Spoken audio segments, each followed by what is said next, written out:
Salut, c'est Nathan et bienvenue aujourd'hui dans cette toute nouvelle vidéo. J'espère que vous allez bien.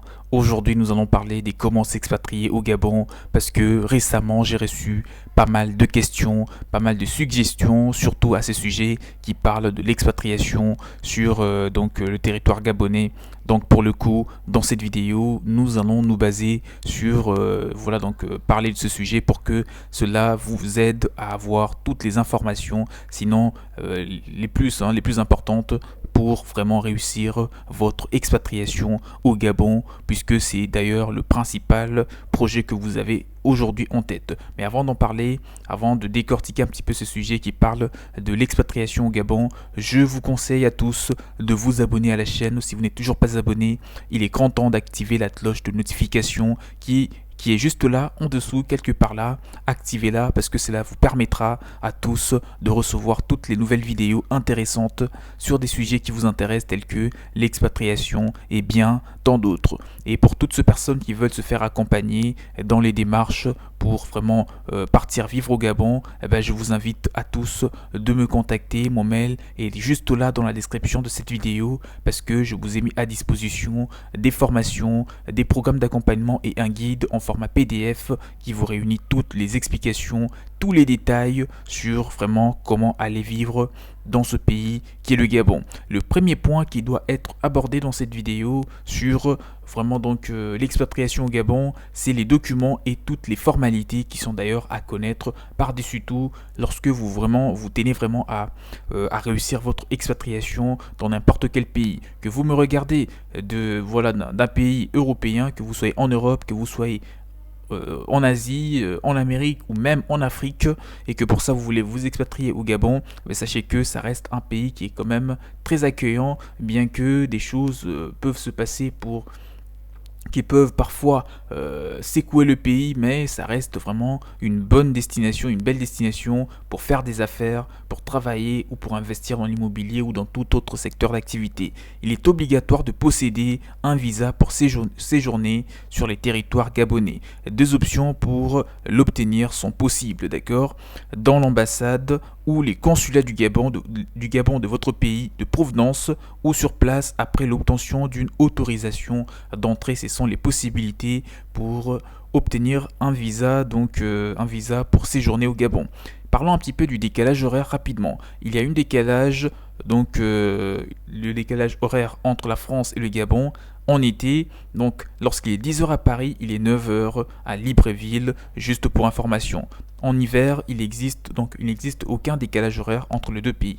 Et pour parler du climat, il existe deux types de saisons au Gabon. On parle premièrement de la saison sèche, d'accord, qui se déroule en mai, donc de mai à septembre. Au Gabon, c'est la saison sèche, donc il fait un petit peu froid, ça caille un petit peu, d'accord. Donc mai, ce n'est pas l'hiver, donc c'est juste une saison sèche.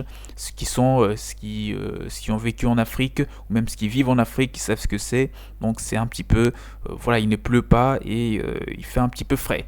D'accord, grande saison sèche, c'est comme ça qu'on l'appelle. Et de décembre en janvier, c'est une petite saison sèche, d'accord. Et la saison de pluie se déroule de septembre jusqu'au mois de décembre, c'est la petite saison de pluie. Et de février à mai, c'est la grande saison de pluie. Donc du mois de février jusqu'au mois de mai, il pleut énormément au Gabon. Donc c'est un petit peu le climat de ce pays, ce qui correspond à nos saisons, donc le printemps, l'été, l'automne et l'hiver. Pour parler de la monnaie locale, la monnaie officielle du Gabon, c'est les francs CFA, d'accord, et la langue officielle du Gabon est le français. Elle est pratiquée par environ 80% de la population gabonaise. Il n'est pas rare que vous rencontriez également des personnes pratiquant une autre langue locale, comme par exemple le baka, la langue pygmée. C'est aussi parlé dans certaines régions du Gabon. Pour le transport, puisque c'est important pour toi qui veux s'expatrier au Gabon, de découvrir un petit peu ces genres de petites choses. Donc le transport durant la saison de pluie, certains axes routiers sont impraticables, d'accord. Donc pont effondré par exemple, bourbier, arbres déracinés, etc. Les transports routiers peuvent également être difficiles à cause de l'état de route. Un véhicule 4x4 est recommandé lorsque vous voulez vraiment circuler dans toutes les saisons au Gabon. Les vols intérieurs ou ou régionaux sont bien sûr assurés par des compagnies aériennes nationales ou privées de qualité variable. N'hésitez pas à vous renseigner au préalable avant tout trajet parce que il y a quand même, je signale, des petites compagnies aériennes qui sont entre guillemets risquées, d'accord. Il faut vraiment vous renseigner sur les vols sur le plan national pour vraiment utiliser des compagnies aériennes qui sont vraiment de renommée dans ce pays. Attention, comme je l'ai dit, certaines compagnies aériennes gabonaises sont interdites d'usage par l'Union européenne. Permis de conduire. Il existe un accord des réciprocités entre la France et le Gabon. Vous pouvez donc utiliser votre permis de conduire national pendant une période de 3 mois, mais ensuite il vous sera obligatoire d'être en accord avec la loi gabonaise, donc de passer un permis au Gabon. L'accord de réciprocité vous permet d'échanger votre permis de conduire national contre un permis de conduire gabonais, comme je viens de le dire. Et pour parler un petit peu finance, pour parler de la banque, il est possible bien entendu de retirer de l'argent dans des distributeurs automatiques dans la capitale, grands hôtels, sièges de grandes banques, donc à Libreville c'est bel et bien possible, alors que dans des petites communes un petit peu lointaines, ça serait pas encore, ce n'est pas encore possible, d'accord. On ne trouve pas au Gabon des distributeurs automatiques, on ne le trouve pas partout comme c'est le cas en Europe ou même dans d'autres pays un petit peu plus développés. Donc comme en Afrique du Sud par exemple, il n'y en a pas autant au Gabon. Certains hôtels et grands magasins de la capitale acceptent le paiement par carte bancaire, notamment Visa, Mastercard, American Express, etc. Pour parler des équipements électroniques, l'équipement électronique au Gabon fonctionne comme un petit peu dans des pays européens et plus particulièrement en France. Donc on parle sur du 220 volts. Repères et culture, il existe un fort culte des ancêtres au Gabon. Cela va s'exprimer par l'idée que l'homme avait bien entendu un dialogue constant à maintenir avec l'au-delà et le mort. Le sacré est donc présent de manière symbolique. Pour ce peuple, il n'est donc rien n'est dû au hasard, ni la naissance, ni la mort. Le peuple des ombres, d'accord, est omniprésent dans la vie quotidienne. Ces esprits vont bien sûr être parfois représentés par des masques, qu'ils soient des esprits d'ancêtres ou encore de génies, donc que ce soit pour des ancêtres ou de génies.